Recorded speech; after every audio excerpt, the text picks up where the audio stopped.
Welcome everyone to Weekly News or NIDW Mini Major Tidbits. The topic for this video is Quiboloy, ipapaaresto na. Pinapaaresto na ng Senado at malamang House of Representatives sa susunod na mga araw dahil sa kanyang mga koneksyon or sa kanyang koneksyon sa Suarez Media Corporation or Sunshine Media Network International o SMNI. So basically, papaaresto na siya ng Senado at ipapaaresto na rin siya malamang ng House of Representatives sa susunod na mga araw dahil nga sa koneksyon niya with the SMNI. Ang leader ng Kingdom of Jesus Christ na si Pastor Apollo C. Quiboloy o PAQ. Matatandaan nating these past few weeks have been hectic for the disgruntled pastor dahil kabi-kabila na lamang ang investigasyon sa kanyang mga gawain with regards to alleged rape, sexual harassment/assault, and human trafficking as the leader of the Kingdom of Jesus Christ. And also SMNI with their franchise violation daw kuno. I'm not really sure, but that's why there are hearings to actually find out what is actually happening. And even though I don't think they could imprison someone, they probably could or detain them for a little while. Because as we said and will be saying, that the judicial branch of the government will be the one presiding over that, just like what Senator Marcos and Senator Robin Padilla has already said. Isinapina ni Senator Risa Hontiveros na nangunguna sa investigasyon as the chairperson ng Committee on Gender, Women, and Children Chuvines, si Pastor Apostol C. Quiboloy o again, PAQ. Dahil sa patong-patong at sabay-sabay na pagbabugan sa pito o whistleblow laban sa kanya at mga nakagambal or nakakagimbal na paratang laban sa kanilang dating leader na again si PAQ ng SMNI. If you want to learn more about that, just check my channel out at malamang sa malamang ay makikita mo yung saga ng pagtugi sa ating notorious na religious leader na, by the way, ay nasa most wanted list din ng Federal Bureau of Investigation o FBI ng Amerika. Subscribe!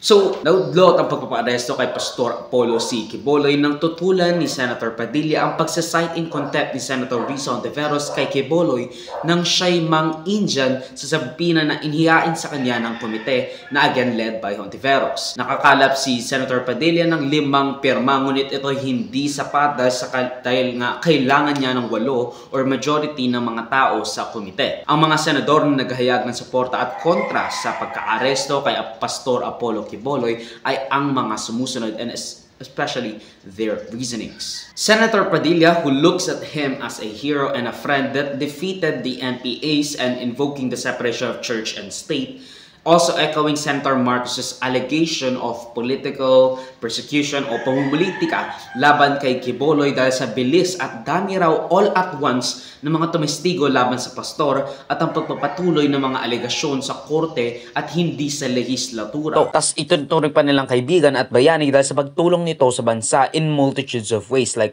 sabi ni Robin Hood Padilla na lumaban daw siya sa mga NPA. Meron akong sariling dahilan eh. Ang sarili kong dahilan para sa akin, nagiging biktima si pastor kasi nilabanan niya yung NPA. Yun ang sarili kong wala tayo, hindi deserve para sa mga mata ko ng isang tao ang tingin ko bayani sa pakikipaglaban niya sa komunista na naging kasama ko. Ganitong klase papayagan ko maiskandalo. Teka muna. Nasaan ang utang na loob natin sa serbisyo ng taong ito na inalay niya sa paglaban sa komunista? Yun ang personal kong dahilan. Hindi ito usapin ng pagkakaibigan. Kasama ko tong taong ito. Noong lahat ay tahimik na lumaban, lumaban yan. Para sa akin, deserve niya yun. Deserve niya ang aking suporta na mapunta siya sa korte, sa judiciary. Yun. Hindi ako naniniwala na in aid of legislation, makakagawa tayo ng mga bill ngayon na maapektuhan ang kingdom. Religion yan. Yun, pare ko. Sana naintindihan mo na ito. Bihira, kampi-kampi naman to. Meron tayong korte at ang korte natin, yun ang simbolo ng justice. Makikita naman natin, nasa kanila ang justice. So, walang pinakamagandang avenue para humingi ng hustisya ang mga biktima, kung meron.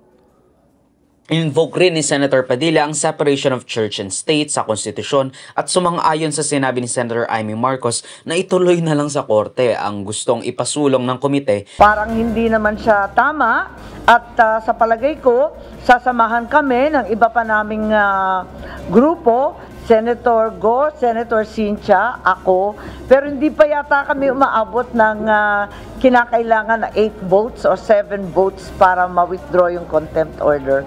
Pero mulat sa pool, talagang tutol ako sa pag-i-issue ng sabina. Yung ibang akusasyon ay napakatagal na, ba't ngayon lang lumilitaw ng sabay-sabay? Baka naman may nasa likod ng lahat na ito. Kaya gusto natin bigyan siya ng pagkakataon, higit sa lahat. Ang pagkaintindi ko, meron na rin mga kaso na pinila sa korte. Kaya't siguro huminahon tayo at wag naman natin na inaapi yung tao. Meron naman ng kasong inihain ang DOJ, or at least meron ng kaso na nakabinbin sa mga hudikatura. So why are you inquisiting him or inquisitioning him, I guess? Pero yun nga, hindi naman dahil daw, or at least hindi naman daw dahil sa pinapakita or nakikita agad na guilty si Quiboloy, kundi dahil dinidisrespect niya na yung institusyon ng Senado, which is why he was being kind of arrested. Senator Cynthia Villar, who sees him as a close family friend. Ayon kay Senator Padilla, and even he said that he was a hero of him. Sabi rin ni Senator Cynthia Villar na kaibigan ko to, bakit mo siya paparatangan ng ganito? Samantalang hindi nagbigay ng statement, as far as I know, which isn't a lot, sina Senator Mark Villar at Senator Bongo sa kanilang pagtutol sa pagsasite in contempt ni Quiboloy.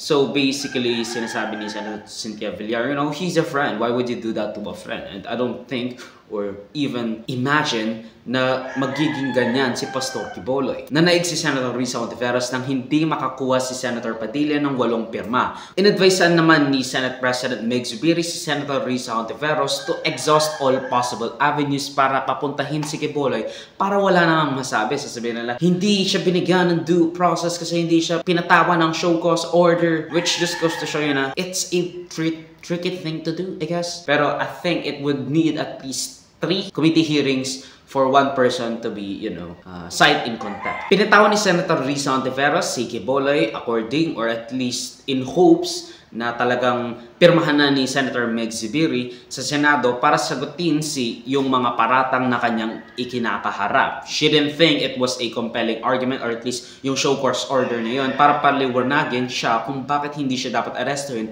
o papuntahin sa Senado para sagutin yung mga paratang na kanyang ikinakaharap. And of course, she didn't think it was a compelling argument not to attend the hearings at ayun, nirequest niya kay Senate President Meg Zubiri na iparesto na si Pastor Quiboloy, which he eventually did. Sinasabi ni Senator Risa na ang pagpaparesto kay Quiboloy is not because he's guilty na agad, or at least hindi niya agad ina-assume na guilty agad. Kasama na rin ang dahilan kung bakit ayaw niya sumipot sa hearing, kundi dahil dinidisrespect niya raw, as I said earlier, ang institusyon ng Senado at legislatura as a whole by ignoring their orders. The House of Representatives also echoes the sentiment regarding the subpoena that they have ordered against Quiboloy as well. So, naipasa na rin ang House Bill 9710 with 284 in favor, 4 na di pabor at 4 abstain na nagre-revoke o nagbabawi ng prangkisa ng Suarez Media Corporation o Sunshine Media Network International o again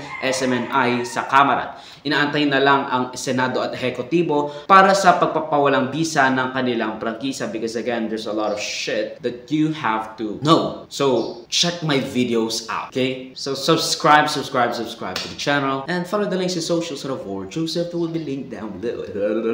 Ang video clip na ito ay galing sa aking series na News Item Worthy Recap. Check the entire videos for the complete weekly news recap and subscribe to the channel to be kept up to date sa mga local at global news na I'll make sure would be interesting to you specifically. Yes, you. Muhammad Smith. Pero salamat sa panonood mga kabayang. Avoid me, like, subscribe, and follow my links in socials and avoid Joseph that would be linked down below. Sa susunod muli, paalam.